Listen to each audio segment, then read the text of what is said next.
Our group is presenting the optimization case of the production planning and trade of lily flowers at Jan de Wit Company, comprising Rainer and myself, Alina.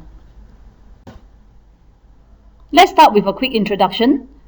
Jan de Wit is a company based in Brazil. We can see Brazil's love for flowers. There are 180 million residents in the country, and they spend 1.8 billion on flowers from the consumer market alone. They rely on suppliers from Holland, and in Brazil, they have more than 10,000 flower retailers. What makes this case interesting and why did our group pick it?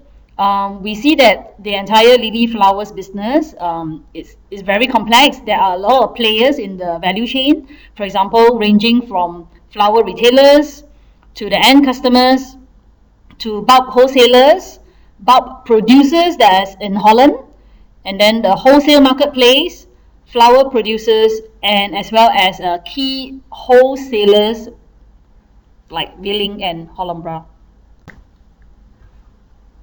The problem that we have identified for this case would be how can Jan de Wit best exploit market opportunities, taking into consideration the technicals and operational restrictions, manage the trade and production cycles, and optimizing the financial results.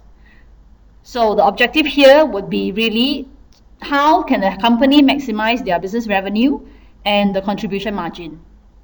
Some of the constraints that we have identified are, for example, the bulk inventory, some of the characteristics of the production cycle's duration, the technical requirements needed, for example, the number of bulbs per box or pot, the spacings to be allowed. Next will be usage limitations of each type of greenhouse, the market requirements like the selling units, minimum number of buds, and minimum number of stems per bundle or pot. Lastly, it will be upper and lower market defined sales limits. Right. So it's all about decision.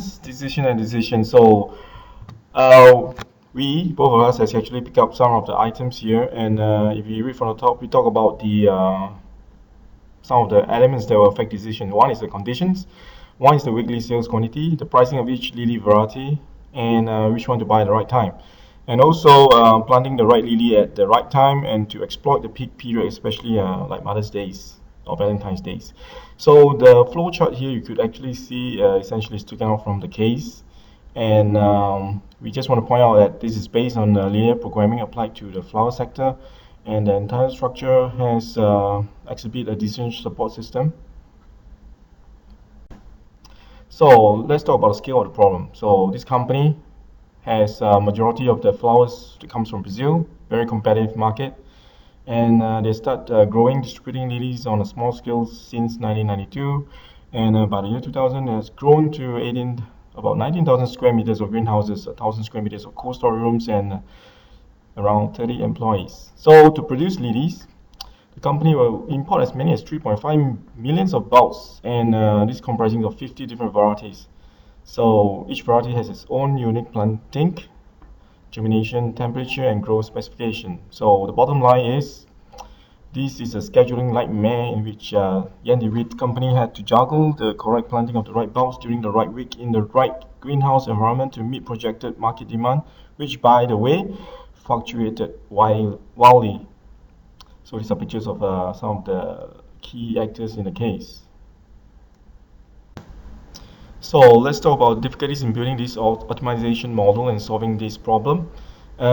We think that communication is especially a key barrier, because this is a traditional management business, and those not familiar with operation research-based models, for example, if this is a family business, they may not be exposed to a OR-based model, so it's tedious to look at the Excel sheets, spreadsheets, databases, linear programming. So the top management must have a similar commitment to convince that the mathematical concepts like linear programming and tools are essential in keeping revenue good. So the case also talk about how to redesign the entire business to educate the top management.